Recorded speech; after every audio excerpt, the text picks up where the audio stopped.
জীবনের প্রথমবার পাকিস্তানি স্টাইলের এত বড় পরোটা খেলাম, তাও আবার সিনমিন মাসা থেকে। একটা পরোটা খেলে 2-3 জনের পেট অনায়াসেই ফুল হয়ে যাবে, মানে এত বড় পরোটা। হ্যালো এভরিওয়ান, আসসালামু আলাইকুম। আজকে রাতের বেলা বের হয়েছিলাম পরোটা খাওয়ার উদ্দেশ্যেই। সন্ধ্যার পরে থেকে কলেজের সামনে প্রচুর জমজমাট থাকে। দিনে যা জমজমাট হয় না, রাতে তার চেয়ে দ্বিগুণ জমজমাট হয়। এর আগেও কিন্তু আমি রাতের বেলায় আসছিলাম এখানে। তবে রাতের বেলা আসছিলাম ঠিকই, কিন্তু সিনমিন মাসাতে আমার কখনোই আসা হয়নি। এই ফার্স্ট টাইম শাহী পরোটা নিতে এসেছি। একদম ওপেন কিচেন। আমরা যাওয়ার পর গরম গরম কিন্তু একদম বানিয়ে দিয়েছিল। আমি জীবনের ফার্স্ট টাইম দেখলাম, তাও নিজে চোখে, এত বড় পরোটা। যেই পরোটা খেলে অনায়াসে 2-3 জনের পেট একদম ফুল হয়ে যাবে। আর এই পরোটা কিন্তু আগে থেকেই মেরিনেট করে রেখেছে। সেমাই যেভাবে খামড়ি করে রাখে, এই পরোটার ডোটাও কিন্তু সেমাইয়ের মতো খামড়ি করে রেখেছে। এখানে একটা অর্ডার দিলেও কিন্তু ওনারা তখনই বানিয়ে দেয়, মানে যে যখন অর্ডার দিবে তখনই বানিয়ে দিবে। সিনমিন মাসাতে কিন্তু অনেক কিছুই পাওয়া যায়। গরুর মাংস, মুরগির মাংস, হাঁসের মাংস,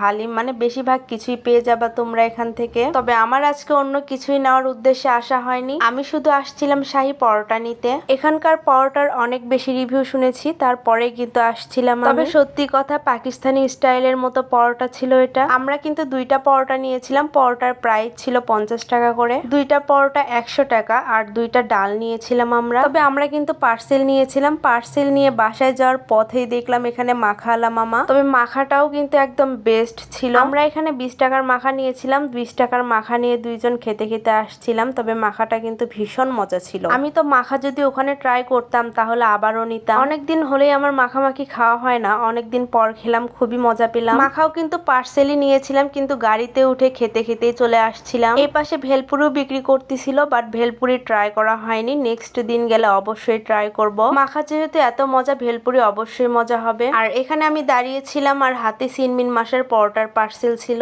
গাড়ির জন্য অপেক্ষা করতেছিলাম। এখানে অনেক লোক, তাই সহজে গাড়ি পাওয়া যাচ্ছিল না। আর রাতের বেলা বেশি একটা দেরি করিনি। সিনমিন মাসা থেকে পরোটায় কিনে, মাখা কিনে বাসায় চলে যাচ্ছিলাম। তো বাসায় এসে প্রথমে পরোটা দেখতেছিলাম, খুবই এক্সাইটেড ছিলাম আমি। তবে ওনাদের প্যাকেজিংটাও ভীষণ সুন্দর ছিল। আমি যে এত পরিমাণে এক্সাইটেড ছিলাম, আমি ভাবতেছিলাম যে এত বড় পরোটাও হয়। আমি তো জীবনও দেখছিলাম না, এই ফার্স্ট টাইম দেখলাম। তবে খাওয়ার পর দেখা যাক কি পরিমাণ টেস্ট। আর আমি খুলতেছিলাম, আর আমাদের এখানে বিড়ালটা কত সুন্দরভাবে তাকিয়েছিল। দেখো, দেখে তো ভীষণ সুন্দর লাগতেছে, তাই না? আর দেখো কত বড় পরোটা। আমি তো বাহিরে থেকে এসে পরোটাই আগে ওপেন করে দেখতেছিলাম, মানে প্রচুর এক্সাইটেড ছিলাম যে এত পরিমাণ বড় পরোটা কি মজা হবে। আর বাসায় এসে মাখাও বেঁচে গিয়েছিল, একটু মাখাও খেয়ে নিয়েছিলাম। তবে সত্যি কথা বলতে এত পরিমাণ মজা ছিল দুইটাই, কি যে বলবো। ডালও যেমন মজা ছিল, ঠিক পরোটাও কিন্তু তেমনই মজা ছিল। আমি এরপর আবারও সিনমিন মাসাতে যাব শাহী পরোটা খেতে। তো বাসার সবাই মিলে খাচ্ছিলাম আর গল্প গুজব করতেছিলাম। আজকের ভিডিও ছিল এই পর্যন্তই। দেখা হবে নতুন কোনো ভিডিওতে। ভালো থাকবা সবাই। আল্লাহ হাফেজ সবাইকে।